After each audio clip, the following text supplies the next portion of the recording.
So we're gonna do a little discussion about Gainesville. Because we've all seen the growth, on the corner of 13th University. People are moving here, our city's getting bigger. So then the next question is, what are our responsibilities as a local arts community to sort of shape the evolution of our city? So I'll introduce our panelists. From my left, we have Akin Yai. Akin has been releasing music for over 15 years, starting with his hip-hop group Sign. Yai was born in Benin, West Africa, and spent much time in Paris before returning to Gainesville 3 years ago to begin work on his latest full-length album, Romantica, released this April. He draws inspiration from the writings of James Baldwin, the art of Jean-Michel Basquiat, and the music of Nas, Tupac, Kate Bush, and Kraftwerk. Then we have Davis Hart. He serves as director for Celestial Sound, a record label and artist collective based in Gainesville. Since Hart has been directing operations in 2012, Celestial has released more than 30 works for musicians hailing from across the United States and Europe, including the 2017 compilation 1,000 Tones, which featured artists from 12 countries. The label was featured on the front page of the New York Times Sunday Style section for its batik stage design for the Forum Arcosanti Festival in Arizona in 2016. And in this May, the team returned to install yet another stage design. Currently, Hart is overseeing the construction of a recording studio and artist in residency spaces at his site on Northeast 16th Street. And then we have Paul Gabbard. He's a director, actor, playwright, and radio host, born and raised in Gainesville, Florida. His No Performance Required bi-weekly live radio show on 88.1 WUBA, WUBA, covers both local and national theater topics. He serves as the founding artistic director of Why Not Theater, which develops, promotes, and presents new work for the stage, and he works as a fine arts specialist for Santa Fe. In the past, he served as a theater instructor at PK Young, board member at a Crosstown Repertory Theater. He recently returned from 3 months of training as an advanced director at the Eugene O'Neill Memorial Theater Center in Connecticut, where he studied with Rachel Jett, Skip Mercer, and the Complicite Physical Theater Company from England. And then Taylor Williams-Durant is a creative consultant, personal coach, performer, and writer whose work with Guts and Glory Gainesville has shown the city the power of live storytelling. Her Pants on Fire storytelling series has filled the Woolly and challenged audiences to decipher fact from fiction. Williams-Durant spent 25 formative years in Gainesville before setting out to pursue storytelling and improvisational comedy. She's trained with the Upright Citizens Brigade in Manhattan, and in Washington, D.C., she's performed with Story District and appeared in iMusical, a fully improvised musical comedy. In addition to performance training, Durant's professional background in mental health adds a layer to her communication acumen. In her consulting work, Williams-Durant uses both improv and storytelling to conduct corporate team trainings. And then Jay Rosen is a visual artist and designer whose work was featured in GUTFest on Friday night at Mama's Club with the Music of Time, who's here, shout out. His mirror vision ocular apparatuses give those who wear them an immersive kaleidoscopic experience. Much of Rosen's work explores the possibility of perception and visual phenomenon by harnessing the transient nature of light. And he works in Gainesville as a software developer. So that's our panelists today. I'll start with the questions. So first, why is Gainesville a place artists and art lovers should live? And how do residents stand to benefit from living in a town with a vibrant art scene? And then we're going to go Akin, Davis, and Taylor.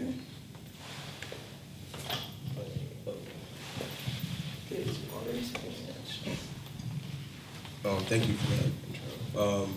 I think the fact that Gainesville is like a transient town, it kind of gives it like a nice little base to be cultivate some type of nice progressive art scene, because people are coming in and out, and people coming here and starting their projects, bands, whatever. It's just nice to kind of like organize all that into some type of little like base. So I think that's very important because obviously art is culture and history. So yeah, I think Gainesville has got the fact that UF is here and all that, I think that's really good too, because that helps push stuff like that. So I just like to see a little more like sponsorships of like projects like this, like GUTFest. I think it's really needed in the community. What was the second part of the question? How do residents stand to benefit from living in a town with an art scene? Yeah, I mean, I definitely agree with everything Akin just said. Like, UF kind of brings that transience and new, fresh blood consistently, and then, but Gainesville's also kind of a pretty small, tight-knit community once you're outside of that, like, university realm, which I really enjoy. I like to be able to, like, walk down the street and see a lot of people that I know, and I don't know, you have that sense of community where you might not in like a bigger metropolis or whatever. But I mean, as far as the second part of the question, how the community stands to benefit, to really break that down, I think like a dynamic art scene is just critical to make an individual or a community stop and think or be challenged emotionally or intellectually.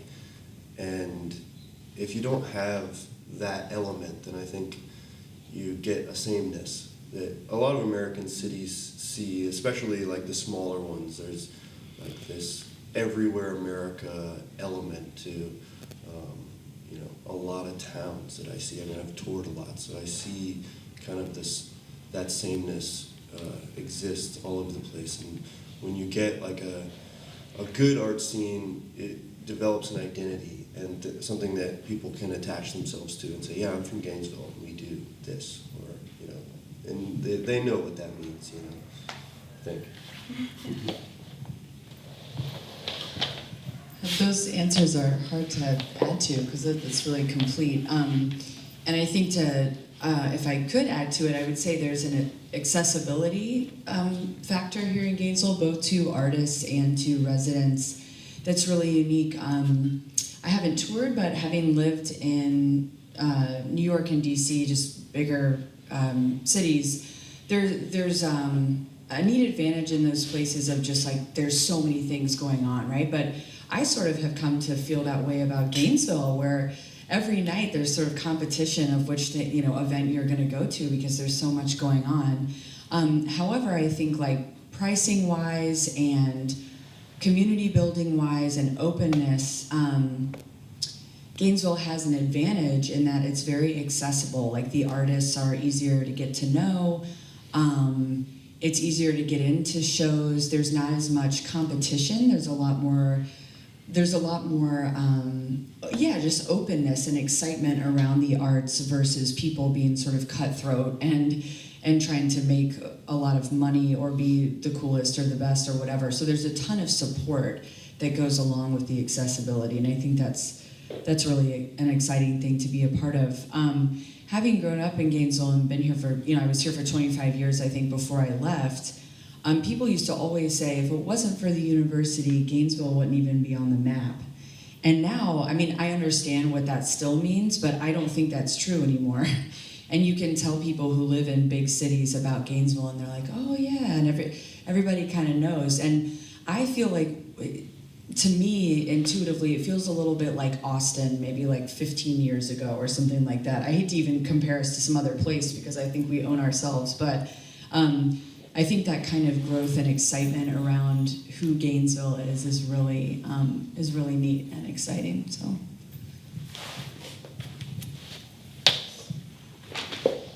So next, here's the flip side of the coin. What needs to change to make Gainesville a more hospitable place for an arts community?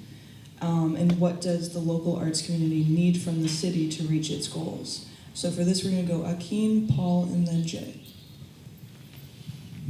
What needs to change? I think basically like what I was saying before, just a little more sponsorship from maybe like UF. I think that, and a little more like interaction. And engagement on both parts, like the community and also the artists. I just think like stuff like GUTFest need to happen more, but this is awesome. It was like, I'm just glad to be a part of it. I think that's very important because if it's more recent and consistent, it can be more like easily. You can identify more of the things that are like need to be addressed and stuff like that. Like, because for me, I'm more interested in like political like stuff. You know, through music, that's what I try to do. Make it a little more like political and address some of the stuff that's particular to Gainesville. And I think I can't just do that at every show because then I'll come across as preachy, you know. But if it's like events like festivals like this, that's kind of cool because you can have panels, you can talk with people, you can like engage with other artists in the community. So I think more sponsorship, you know, and then I think naturally the community and the artists will collide once we have that opportunity or we create that opportunity ourselves, like what you guys are doing. So yeah, that's it. So in order to kind of help, I guess things. Well, let me start off by saying I think that the arts community in this town is growing, and I think we're kind of on a great track. I think that that now is a really exciting time. I think we're doing some really amazing things like this. I think I recently sat in on a strategic planning event that the University of Florida had, where they talked about how they were looking to make more community partnerships and stuff like that with the College of Art and stuff like that. So I think it's a real exciting time. I haven't back when I was in graduate school at Savannah College of Art and Design, we talked a lot about kind of the trifecta of support, or what does support look like from a community? And support from a community has three elements. It has individual support, it has corporate support, and then it has institutional support. Institutional meaning government, and also institutions like the University of Florida and Santa Fe College. And in order for an arts community and an arts organization, and even an artist themselves, to thrive, there has to be elements of all three of those, because you can't depend on just one. So the idea that, hey, we got a huge government grant, okay, that's great, cool, that's exciting, but you can't just depend on one component in order to thrive, because at any moment that one component can disappear. At any moment, an individual sponsor can say, no, not this year, I'm not into that. So that's why you really have to have kind of a broad scope. And the great festivals and the great events, Art Basel in Miami, and Orlando Fringe in Orlando, and the Spoleto Festival, all of these great organizations have that trifecta of support. They're supported by institutions, they're supported by corporations, and they're supported by individuals. So the idea of having that trifecta, I think, is really the strength, and I think that's what as a community, and even as an individual, as an organization, and as a community, I think that's what we all need to strive for and find where that's missing. And I think right now that corporate support thing is kind of a little weak right now. But that's you kind of evaluate and say, okay, which one of these three is not as strong, and kind of work in that direction. I believe that's what I see. So.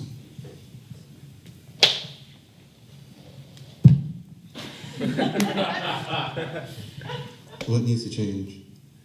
An interesting thing about Gainesville is that we are like this blue haven in a sea of red, and like on a national level, the public funding for the arts was kind of axed, so that affects Gainesville.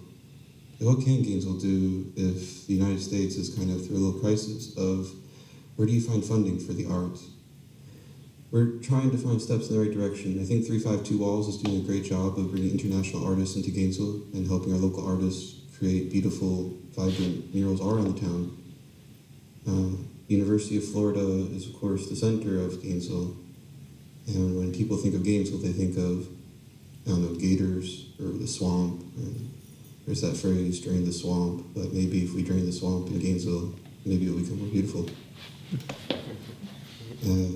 On the outskirts of the university, though, are these really interesting places. The outskirts of the university are like the 13th Street and 34th Street, those graffiti walls where anyone could just express themselves and paint. And there are some really beautiful messages that are painted, and sometimes it's very hateful, and those are the things that also make the news. But I think steps in the right direction are funding, if we can fund, if we attend shows, we're helping the people, we're helping the locals, and we're helping the people tour, and they continue to tour to Gainesville and make Gainesville pretty cool.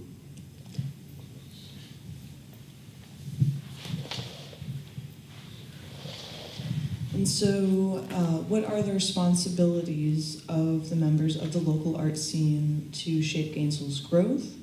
This is like a long question. What is the impact of having DIY venues and community spaces? And the task at hand is, what can the local arts community do to slow or stop the process of gentrification? So we're going to do Akin, Davis, and Jay. Can I read that? Yeah.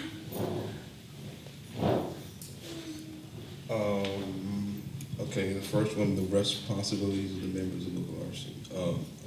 I think it's just to create. Well, that's how I feel. Is just to kind of add our little like 2 cents in and engage in the community. I think that's very important. The venues, I think DIY venues are important because it's like it's a different platform for artists to kind of get different stuff out. Like a festival like this is kind of it's not specific to one thing, and I do hip hop, and I like the theater too, but I wouldn't get any opportunity to probably like meet someone like him if it wasn't something like this, and having that type of space to accommodate that. So I think that's very important, because if we just left it to like venues that are like just local venues, like maybe just for shows and stuff like that, and that might not be the most accessible because everything is sometimes a little cliquey. But oh yeah, no, gentrification. I don't know if we could stop it, but that seems like the process in America. But yeah, it's crazy because I've been gone for a while, and coming back here in Gainesville recently, I see the effects of it, and it's pretty insane. I mean, obviously, there's like pros and cons, but I think if we could all just somehow create a dialogue, at least within the community, and like talk about these things, because it's like historic Gainesville. It's just like getting shed, and like, you know, it's like the history is important. People need to know like why, what was there before and stuff like that. So when I see certain things as far as like new shops, and it seems like everything's being catered towards UF a little bit, you know, like, well, it doesn't seem like it is. And we need to somehow create a dialogue, because we're like the small voices, I think, but we need to somehow create a dialogue to just keep talking about it, because, you know, we can educate ourselves on how we can benefit. If we can't stop it, we can at least like learn how we can benefit from some of the eventual things that will happen from gentrification, like whether it's a positive or negative, or how we can like get the best out of it, because I think it's just the process is gonna happen. Like with UF being here, it's just gonna happen. There's no stopping that. But I think the dialogue is very important, because that's very, like, that's like the task at hand. What you're saying, it's very like, it seems like the one thing that I've noticed, like the first thing I noticed when I got back to Gainesville was like, oh wow, that used to be there, that's not there anymore. What's going on? But yeah, that's it. Yeah. I mean, I definitely want to reiterate most of what Akin just said. I'm going to kind of work backwards here on the gentrification one. I think like a lot of the new development in town is centered around UF, and because of that, it's catering to people who, most of which won't stay here. They're in and then they leave, and I think that's definitely a huge problem. I think it's up to the people who are here and are planning to be here to kind of fight back against that and fight for the things that have been here, making Gainesville unique for a really long time, and the people who, like I said, want to be here for a long time and have it be a unique place to be. And those are the things that are going to make anyone that does come to UF stay. they're not going to stay for like a Chipotle or something like that. Like they're going to stay because there's development that's unique and interesting and like inspires them to be unique and interesting themselves. That's like 101. But I think the money always kind of talks a lot louder than that side of things, and it's really short-sighted in my opinion, and there's a lot of it. I don't really know exactly how to fight back against it. I think just having a dialogue, and I think a big thing too is like to go out and be a part of one of those institutions that exists that is interesting and inspiring to you, a space or an event that makes Gainesville a place that you want to be. I think that's the immediate kind of thing that you can do.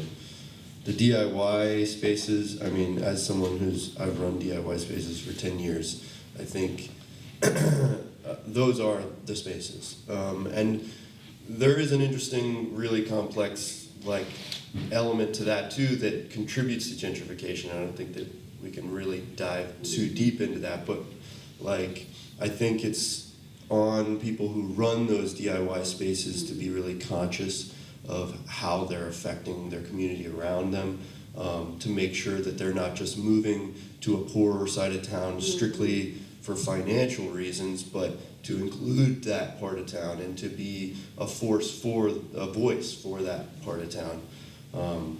And that's easier said than done. It's like about reaching out and like being a part of that community.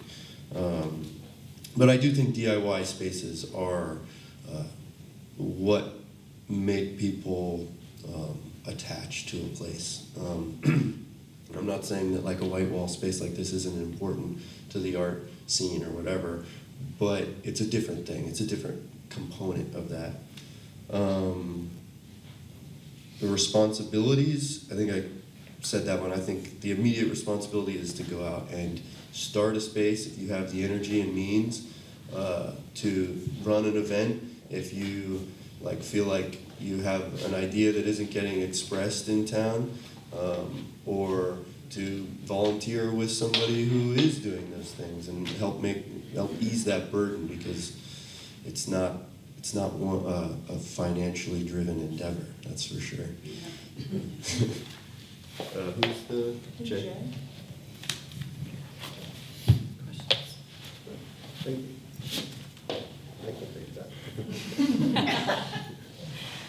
DIY. Funny thing is, when I was making the dome last week, I was using the hashtag on social media, DIY is dead.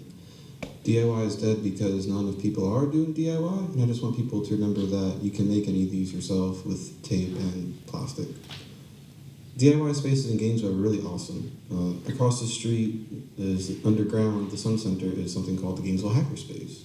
And there they have all these resources available for anyone who's interested to use 3D printers, laser cutters, lots of electronics, very smart, creative people who are very open to creating things.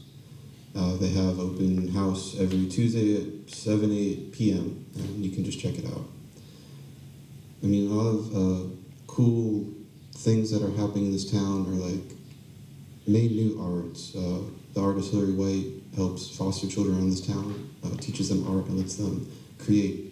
And even like Gainesville Girls Rock Camp lets children create really cool bands and have a concert, and like teaches this idea that you can do it yourself.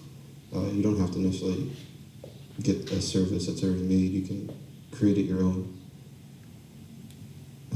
What Alessio Sound does is really incredible, and I just want to say that as well because that is very DIY.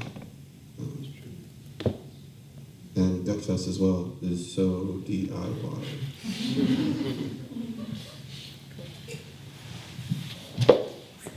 Your question back? Yeah. Okay, so now we're going to have an opportunity for some of our panelists to talk about their future projects and goals. So for this one, we're going to have Davis, Paul, and Taylor. Future goals and Projects and goals, yeah. Projects.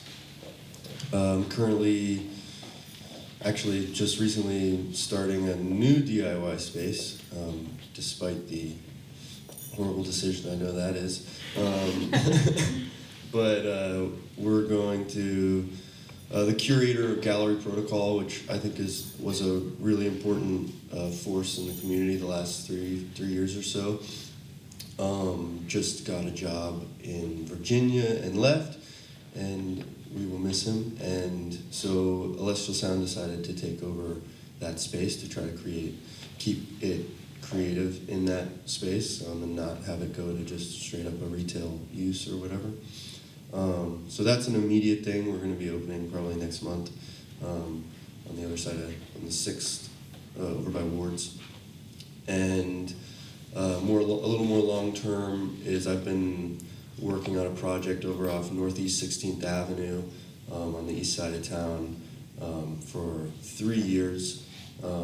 We have like a fabrication shop over there, and we do, and we're building 6 individual artist studios and some recording studios, and the idea being that we can host a residency every few weeks in the visual and audio realm.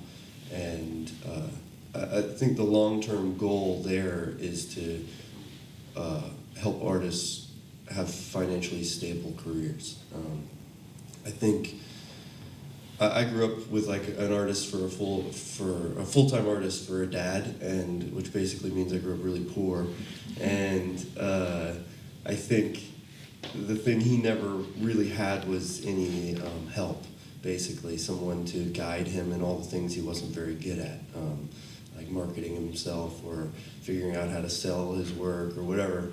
And so that's kind of definitely an underlying mission for what I want to be doing with my space, is to basically just give help to people who are really creative, because some of the best artists out there are just painfully bad at the other side of the coin. So anyways. The current and future projects that we're talking about? Okay. Well, Why Not Theater is my main focus right now. We're a new nonprofit. We started about 6 months ago. And our mission is connecting North Central Florida to today's American playwrights and to each other. So we focus on the playwright. We bring professionally produced playwrights and their work to Gainesville, and then we also help people that are in this area that consider themselves playwrights, help them develop and show off their work. So that's kind of what we do. Our projects that we're working on now, we're doing a staged reading, we're doing a full production, and we're doing an open rehearsal at the Hart Museum. Start rehearsal on that on Monday, so we go right into that. I'm also working on a project which I'm calling the Birthday Spinoff, which basically helps celebrate the birthdays of professionally well-known playwrights, people like Paula Vogel and Tony Kushner and Christopher Durang and David Mamet, and we're going to celebrate their birthday by doing pieces of their plays around town as kind of a tribute to them, and also as a way of informing people about their work. So it's a pop-up theater style thing where we move around and we do little pieces from Paula Vogel's work, and we introduce kind of who Paula Vogel is, and we're going to do it on her birthday to help celebrate who she is and her birthday. That's another project we're working on. The long-term goal of Why Not Theater, hopefully within the next 3 to 5 years, is to make Gainesville a center for playwrights development, to have playwrights from across the country come here in residence for approximately a week, help them develop their plays, have actors stage their work, help them in the process of playwriting. Playwriting is a process, and it takes work, and it takes people to tweak, and people to help, and people to evaluate, and people to watch, and people to give feedback. There's centers all over this country that do this on a regular basis. And my long-term goal is for Why Not Theater to help with partners like the University of Florida or Santa Fe College or the City of Gainesville. This kind of thing would be a big kind of project. This would be a project I would take housing. It would take rehearsal space. Long-term goal is to make Gainesville a center for playwright development. So that's what we're working towards in the future. So.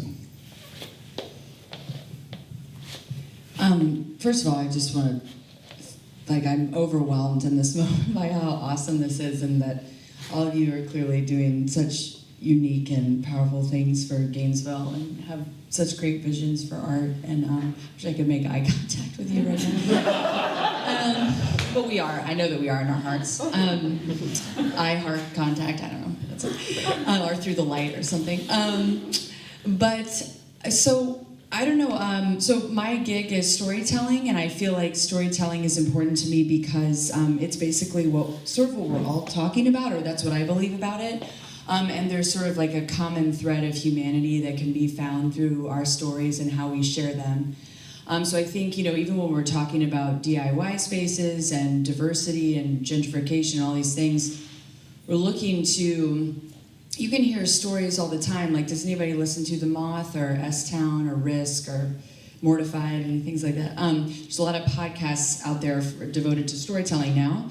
But I think the reason why people love them is because even if you don't share the literal meaning of a story with someone, there's an element of who they are or an emotion they might be feeling that you can connect with, right? And we all experience the same depth of emotion, joy, fear, shame, sadness, all of those things. And that's what our stories are about. So that's kind of like the broader vision in a community building aspect of Guts and Glory, even though the Pants on Fire shows are totally off the walls, like inappropriate, raw, usually funny stories.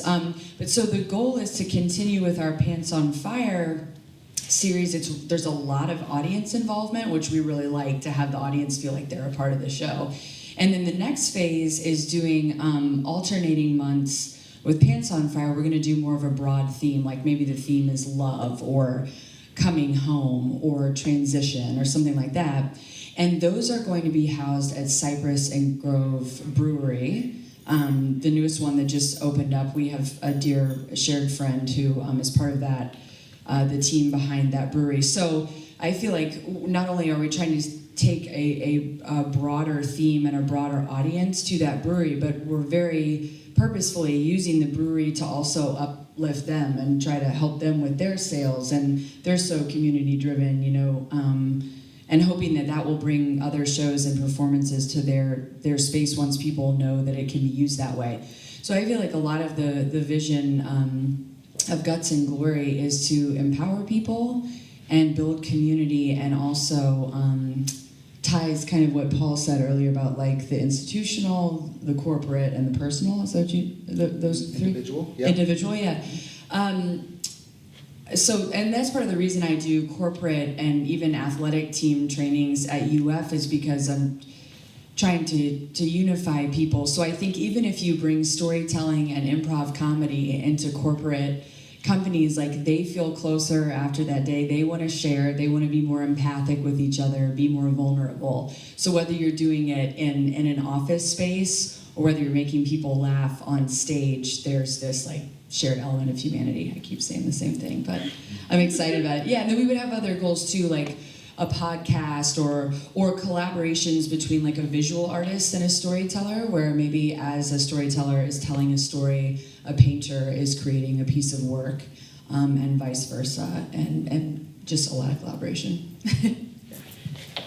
Well, I just want to thank all the panelists again. I learned a lot about what everyone's doing. I had no idea that hackers thing. So I want to leave with a call to action. So how can community members and members of this very audience assist you in your future goals and projects? So for this one, Paul, Taylor, and Jay.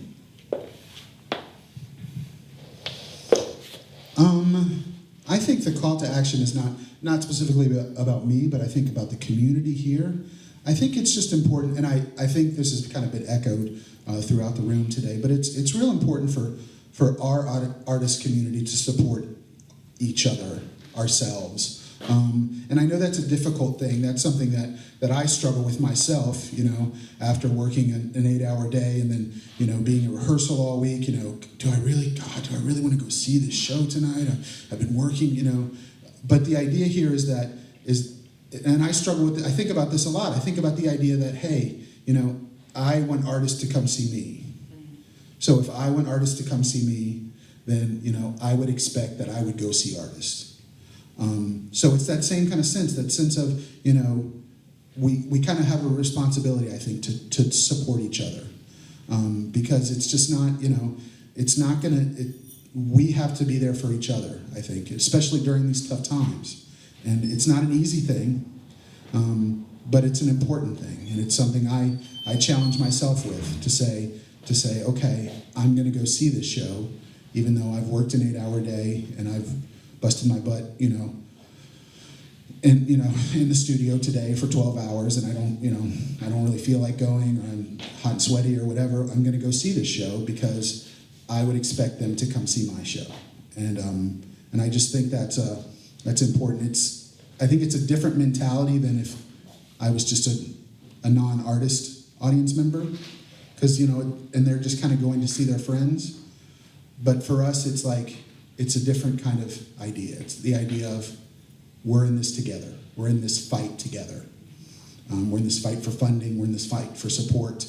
We're in this fight with each other. So that's my call to action to everyone, to say, hey, do it. It's not easy. It's not. Sometimes it's easy. Sometimes it's fun, but sometimes it's not. And go see stuff that might not be because your friend's in it. Go see stuff that might be out of your realm. Go see stuff that might be out of your genre. But go see stuff that you're there to support them because you want them to support you. I think that's a really important call to action for all of us, and for me too. Yeah, I would start there too, because I think what Paul said earlier about, with playwrights, how did you put it? I just feel like we have to, it takes a lot of time, and we're all trying to develop our craft and what we're doing, that we have to really support each other and take risks for each other and promote each other. So I don't think there needs to be an air of competitiveness, but a shared space. And we're talking about DIYs and even political action, and taking artistic chances. I think it's really cool to take those risks and celebrate them. Maybe celebrate is the right word, in each other. I would say the second part of that is, I don't know if this is what you were touching on, Davis, with your dad, but I don't know if everyone is lacking a business sense. I think some people are, but beyond that, there's a bashfulness or a fear, I think, amongst the creative community to ask for what you need. If it's a space, if it's money, if it's funding, we are all trying to live out our passion and our purpose, but also, a lot of us have families. We're allowed to ask for what we need, just like people in any line of work, right? So I think asking for sufficient funding, I think there's totally a space for bartering and free shows and all of that. That has its space too. But at some point, you're allowed to ask more than $5 for a huge painting. You're allowed to do that, And I think a lot of that is giving ourselves permission. Maybe that's my mental health background speaking. It is. It's not maybe. That's what that is. But I'm big about giving people permission, and it's not only share your love and your art with people, but give value to it. Other people have a weird perception of value, and they do base some of it in people want to give back. They want to honor you. So I don't know. Do the barter and trade and free things, but ask for what you need, and I think people will. I think respect will grow through that. Too, and that can be done through collaborative efforts as well. Share spaces, offer your space to other people, go into ventures together, to make it work and see what happens.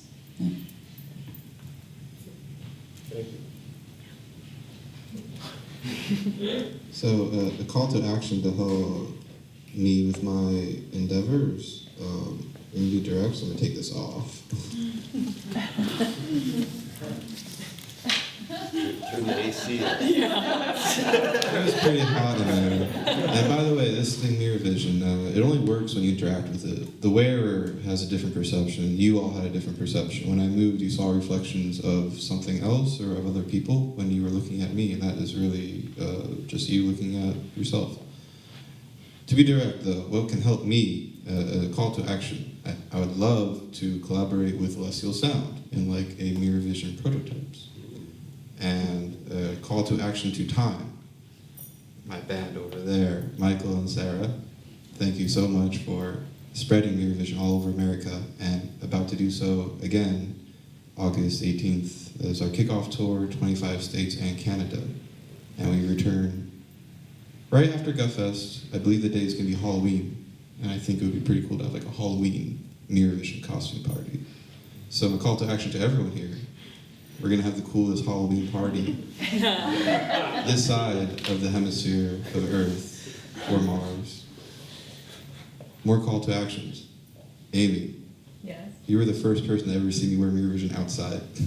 Yes. Thank you for your reaction and making me feel like it wasn't so weird, because you laughed. And that is, I think, a cool thing. I can keep going, but I'm not going to. Can I ruin that awesome last call to action? I'm sorry to add on to it. The one thing that gets stuck in my head a lot, and actually I very much love and appreciate Amy as well, but Amy and I talk about this a lot, so I don't know where this fits into the call to action exactly, but we've talked a lot about collaboration and spaces and things like that, but it does feel frustrating sometimes that festivals are the best example of like, let's all come together. You know, these are 3 days in a row of these amazing things happening, take some chances and risks.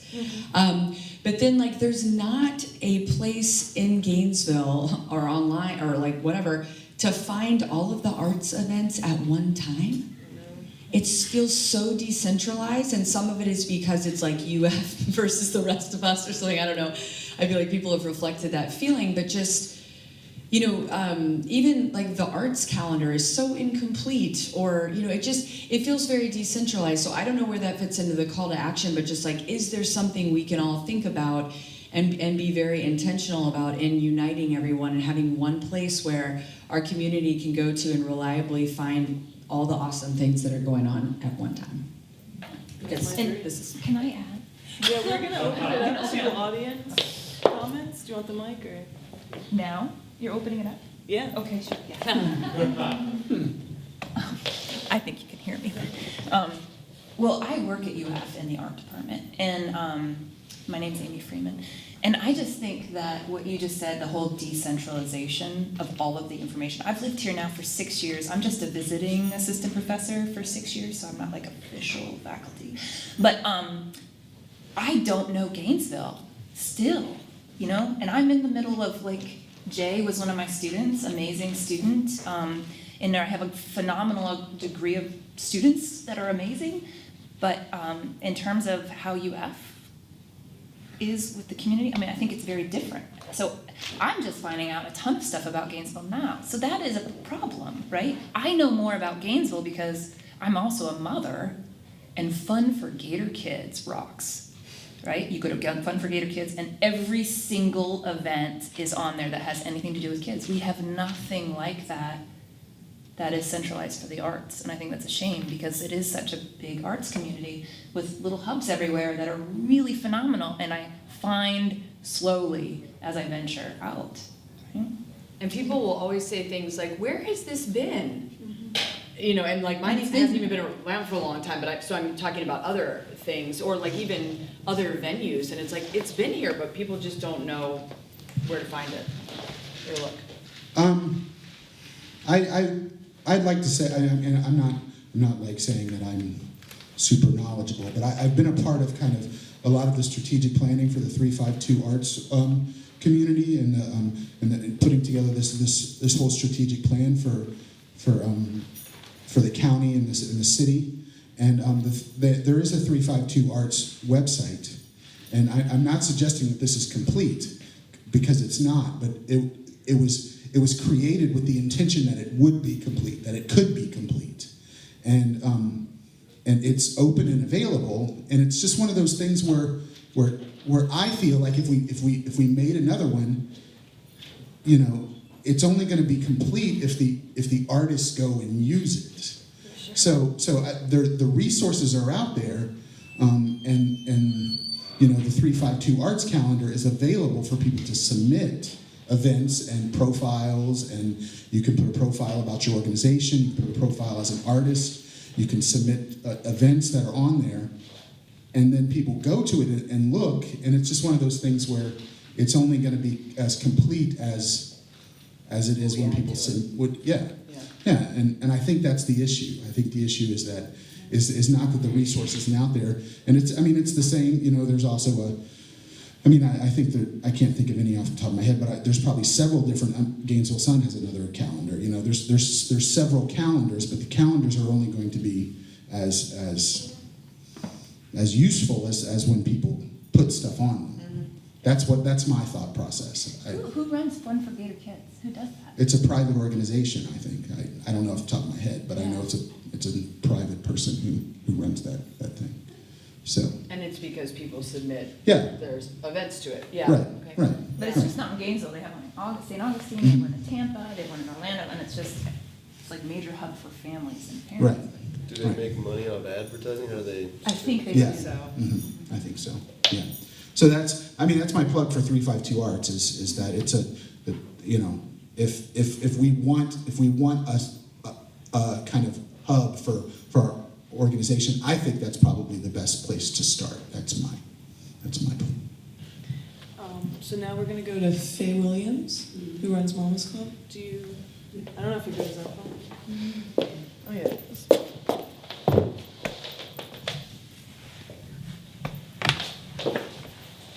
I just want to say thank you very much for having our GUTFest. I lived in D.C. for 30 years, and so I was very involved with the artists there, and especially the jazz community, music community. And when I moved back to Gainesville, they told me I had to go back to Leonardo's for jazz, and I was offended. Because when I was growing up, we went to Leonardo's for pizza, and so that indicated that I could open up a place and, you know, make it something. Let me just comment on a few things. I'm happy that you have an African American man there, but if it's possible, please include me next time. I'm not talking about me personally, I'm talking about an African American woman, because we have a different kind of culture and we want to express it. And a lot of times we get left out for a lot of reasons, and this is nationwide. So please include African American women whenever you can. The other part of it is I basically hate the University of Florida, and I can tell you the whole story of that. But most African Americans who have lived here, like my grandmother was, I grew up in Porters. My grandmother was the founder of that big white church over there. That church is 111 years old. And I can tell you the story about how the University of Florida has been trying to get rid of us. The strategic plan, we had one of the meetings over in Porters, and 125 folks showed up and told University of Florida to go to hell. And Is we that what mean it. happened? 3 times they've been there, and we mean it. The same thing is happening out east. And so there has to be discussion, there has to be information, but at some point, the University of Florida has to realize that that whole master thing, that's over with. That's over with. And they don't really get it. Eventually they will get it. The other part of it too, you know, your comment about asking for money. Well, Mama's Club, we asked the city to provide some money to us, and he said, no, your personal business, so we don't do that. Which is a big lie, because they provided $5.3 million for K Museum, $2.3 million for Peoria Robotics, which is a make of drones that go around the country, the country, killing people. But we asked for like $45,000 to help us, you know, be on Main Street. So it's, and then to go back to, this will be my last comment, and then in general, a lot is being missed. Because when you have these panel discussions, it's held here and it's beautiful, but have you ever thought about maybe going out east, like crossing Waldo Road? And those hip hop folks up there, it's underground. You know what I'm talking about. The folks out there, they have a lot going on you would never know. I mean, maybe since you moved to Northeast 16, maybe you're tapping into that. But this is great, but it's a lot that's missing. I mean, really, if you really want to do the underground, raw, really, really, really want to know what's happening in Gainesville, you have to go back to the community. Because it's almost like, okay, that's nice. Then I go home like, what was that about? And I'm not trying to say, I didn't learn something from you, but really, go out there and find out what's really happening out at Duval. And so, and then sister, I'm glad you mentioned the idea of asking for money. Because, especially with women, we're sort of hesitant with doing that.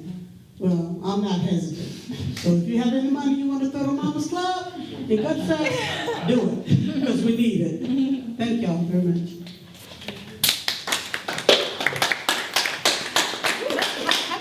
Haven't these kind of panel events, from what I've heard, because the community, the last 4 that the city put on with UF, they tried to go across. I was told this has been happening for over a decade, and then nothing ever happens. Is that? That's your understanding too? Yeah. Well, there's a, can I comment on that? Yeah.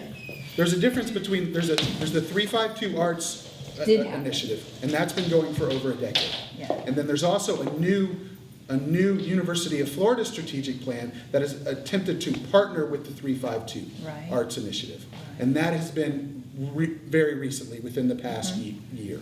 So it's kind of 2 different strategic plans attempting to become together. Was that the whole point of those meetings? Was to partner with 352? Yes, that's my understanding. That was not clear. That's my understanding, that the idea of partnering the 352 Arts Initiative and the University of Florida Arts Initiative, which I don't know if it has a name or whatever, together. That's the idea. I don't know if it does. But the 352 Arts Initiative has been going on for probably 3 or 4 years. Well, I just want to say, based on some of the comments you guys made, is that I think UF needs to, in terms of artists in the community, I never know if I'm going to have a job next year. I'm on a year contract. So I'm always looking at the community. I think it needs to happen outside of the university completely. I don't think that there should be a reliance on the university. I think it should be a partner and an aid, but I think there needs to be something else that takes over. I've lived in a lot of different places. I've taught at a lot of different universities. I taught at SCAD. That's my first full-time teaching gig. You look familiar. Yeah. I think we might have been. I know. I was like, oh, you gotta grab. So there's a lot of different methods, but the places that are university towns have the weakest art community because they rely too much on the university, and it just falls apart. And the only thing that really happens is the university stays there, the community does their own thing, and it's disparate, and nobody really pays. Everyone's trying to communicate, but they have this huge hub, and they dominate. I don't think we should even think about UF. So for a final comment, we're going to go to Sarah, who performed with the group Time on Friday night. I just want to give a little bit of a perspective from a musician and performance artist that does something experimental and weird and just different from the mainstream. And I think for myself and people like me, sometimes there's a stigma that no one cares, there's a group of people that maybe do the same thing, they're into the same kind of instruments, same kind of performance style of music, and those people care and they're a minority, but then who else cares? And maybe that's not actually true. Maybe people do care. And in my experience booking long tours in this country, I send out so many messages to book a venue to get people to play the shows with us. And maybe I send 100 messages and one person from those 100 says, yes, let's do it.